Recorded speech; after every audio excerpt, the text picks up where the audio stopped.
Well, welcome back. A recent Fox News poll shows inflation is the #1 issue for voters right now, with over 90% saying that they are concerned about inflation. That same poll finds nearly 80% say that the condition of the economy is only fair or poor.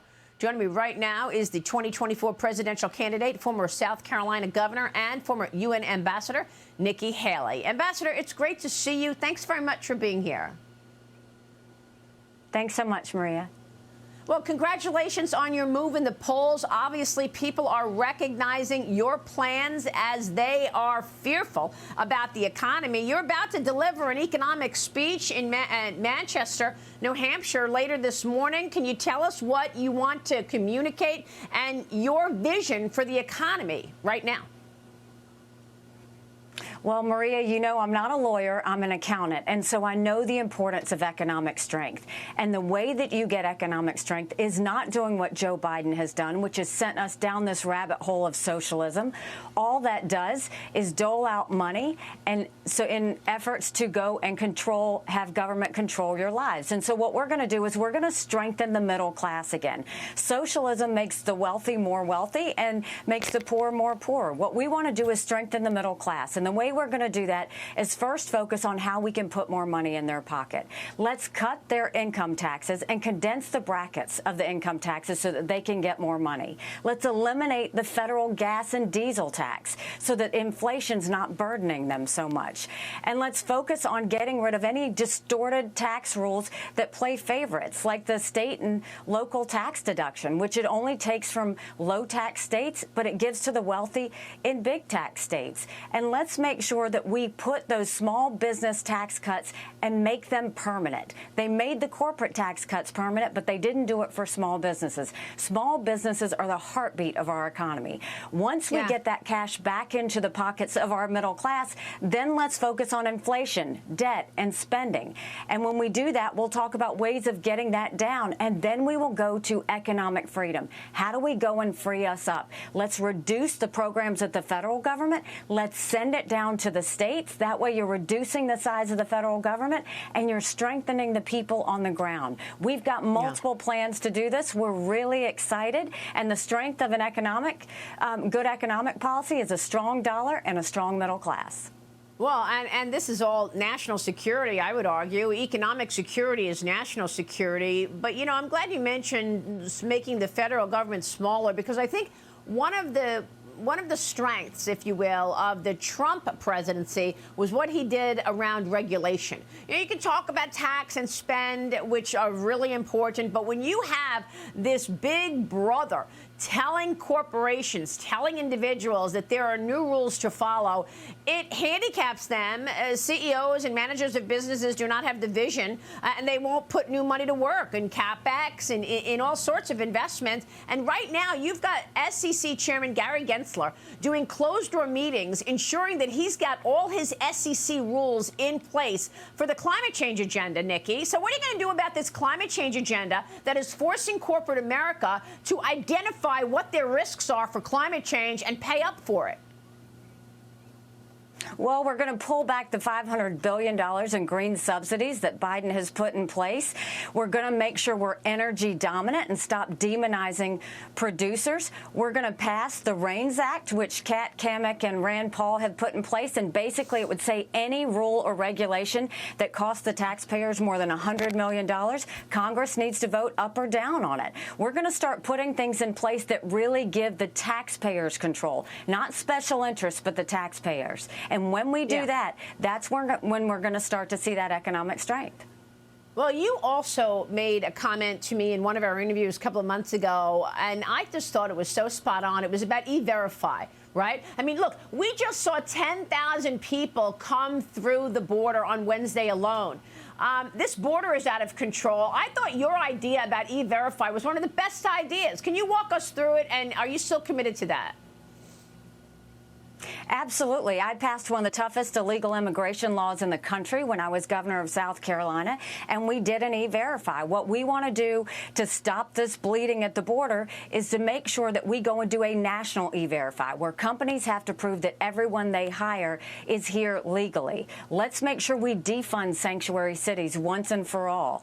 Let's put 25,000 more Border Patrol and ICE agents on the ground and let them do their job, Maria, because right now they're not being allowed to do it. Let's stop catch and release, and let's go to catch and deport. And let's go back to the Remain in Mexico policy. The idea that 5.5 million illegal immigrants have crossed that border is a dereliction of duty by Joe Biden. It's unconscionable that he would put Americans at risk this way. And we've got to put an end to it. And he's not going to be able to do this anymore. Kamala Harris isn't going to be able to do this anymore. What happened at Eagle Pass is irresponsible. You had 10,000 people come to a community of 30,000.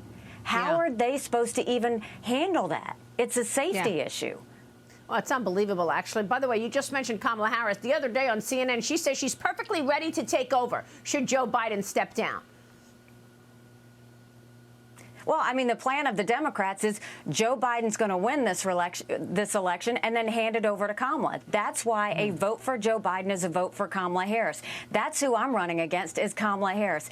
And if you think she's going to take care of the border, she was the border czar. Look at what she's done. Now Biden's put her in charge of gun violence. There's no telling how the freedom she's going to want to take away from us. She was supposed to be in charge of artificial intelligence. Every other country has handled it but us. We can't afford Kamala Harris. And I have said it over and over again. The thought of Kamala Harris as president of the United States, we will lose our country. We can't let that happen. That's why we have to have a new generational leader that goes into the primary and comes out of the general a winner.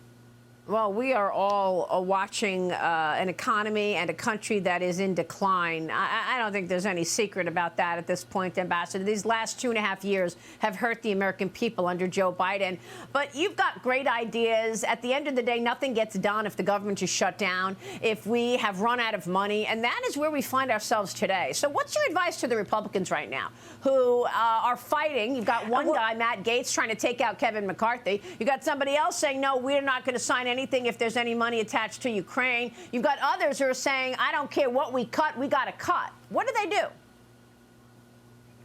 Well, first of all, Maria, Congress has one main job, and that is to produce a budget on time. Do you know Congress has only produced 4 budgets on time in 40 years? That's a disservice to the taxpayer. Do we need to cut spending? We absolutely need to cut spending. Do they need to figure out how? They absolutely need to figure out how. But I'll tell you the way the taxpayers can figure out how. It's why we need term limits in Congress. No more of dealing with these shutdowns. Cut the spending, cut the debt, stop the borrowing, and let's get things back on track. That's what I'm going to do when I'm your president. We're going to change the tone from the top down. You don't get to talk about things. You have to do things for the American people. We're tired of watching the back and forth and not seeing any action to go along with it. Well, we definitely need term limits. I agree with that. But I asked Joni Ernst about that the other day, and she said not only do we need term limits for the elected officials, we need term limits for the staff, because there is something called the deep state and the swamp that is real. Do you agree with that, that others around the elected officials should have term limits as well? Absolutely. And what I've proposed is that all federal bureaucrats should never sit in a position for longer than 5 years. We should rotate them. That makes for a better employee, and it also keeps us from having any power fiefdoms in any of those agencies. That's how we'll clean that out. You're right. All right. Next week is hugely important for you, Nikki. We are less than a week away from the second GOP debate hosted by Fox Business right here. We are all going to be watching. A brand new Fox Business poll shows support for you doubling in Iowa, putting you in the top 3 now in your home state of South Carolina. 18% of Republican primary voters say that you are their preference. That's second behind Donald Trump at 46%. Tell us your plans. How are you preparing for this debate next week? What are you going to do? Well, you know, I've done 85 events in New Hampshire and Iowa, not counting the events we've done in South Carolina. And I will tell you, the town halls where we let them ask any question, we stay there, we shake every hand. I'm the last person to leave. That's the best debate prep you can get, because they pepper you with questions all the time, and you get to listen to what they care about, and I get to give them the solutions I want to put forward. And so I love debates. It's a great opportunity for the American people to see what their options are. And, you know, we look forward to another one. Yeah, that is great. Well, tell me this. The other day I was reading that you said Donald Trump is weak in the knees. Weak in the knees is not how most people would look at Donald Trump, given his toughness and bravado that we've seen over the last couple of years. Why is he weak in the knees, Nikki? Well, look, I think he was the right president at the right time. I agree with a lot of his policies. I don't think he's the right president to go forward. He was strong when it came to foreign policy, and we've watched him get weak on Ukraine. We've watched the fact that he wants to go and just allow Russia to eat up Ukraine. That's not something we want to see. He had multiple spending issues. I mean, the reason we're in all this debt is we had $8 trillion under his watch.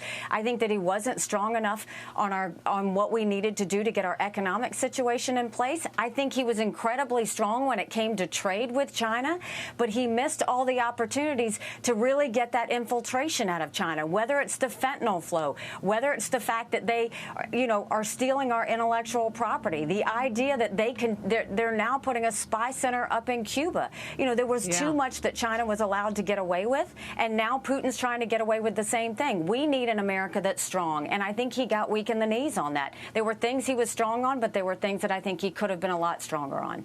Well, I know that you were really tough on China when you were UN ambassador. You were incredibly impressive there, and I know you have a handle on that issue. But let me get your take as this final question on Ukraine, because, look, you've got congressmen right now saying, I am not going to sign one piece of legislation. No way. If any money, more money is committed to Ukraine. We've already sent, what, $113 billion? How much can we spend further in Ukraine? Is this like unlimited? Well, first of all, I don't think you should ever give straight up cash to any country. I think we should give them the equipment and the ammunition they need with our allies. But the way we have to look at this is America can never be so arrogant, Maria, that we don't think we need friends.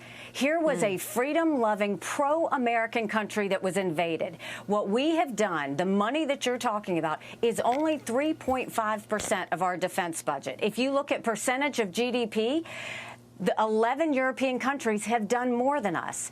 That's a small price to pay to know we are preventing war. I'm the wife of a combat veteran. I don't want our military to go to war. Putin has said once he takes Ukraine, Poland and the Baltics are next. Those are NATO countries, and that would put us at war. We are trying to prevent war. 3.5%, let's be realistic about it. I would much rather Congress realize you're letting all these special interests get these things. You're not cutting spending. You're not cutting the debt. You're letting inflation get out of control. There's a lot of things you could be paying attention on. Leave our national security alone. Let us go and continue to prevent war, and you work on the economic strength of Middle America. Well, let me tell you, it's going to be a lot of areas that we're worried about war. We've got Chinese nationals flowing into the wide-open border right now, up 1,100% year over year. And I spoke with the chairman of the Homeland Security Committee the other day, Mark Green, who said, yeah, that's all directed by Xi Jinping. He wants to put these people in place so when he's ready to turn the guns on America, he's got saboteurs in place just in case we decide to stop him from going into Taiwan. Are we about to go to war with China as well?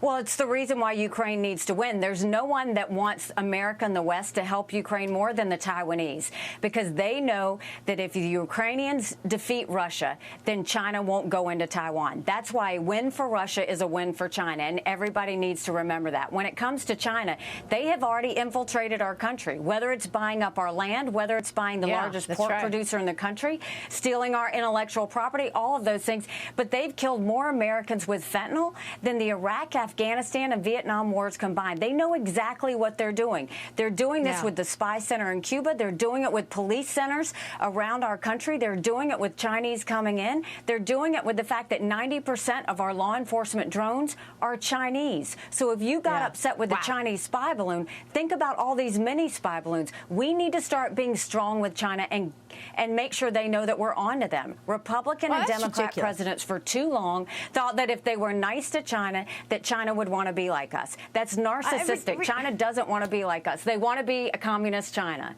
Yeah, ridiculous that the U.S. would be buying drones and things like that from China. I mean, it's just so absurd. Nikki Haley, Ambassador, it's wonderful to have you this morning. We'll be watching you next week. Thank you so much. Thanks. Go to NikkiHaley.com and join our fight. You got it. You can watch the second Republican debate right here on Fox Business, September 27th, moderated by our own Stuart Varney of Fox News' Dana Perino and Univision's Ilya Calderon. We'll be right back.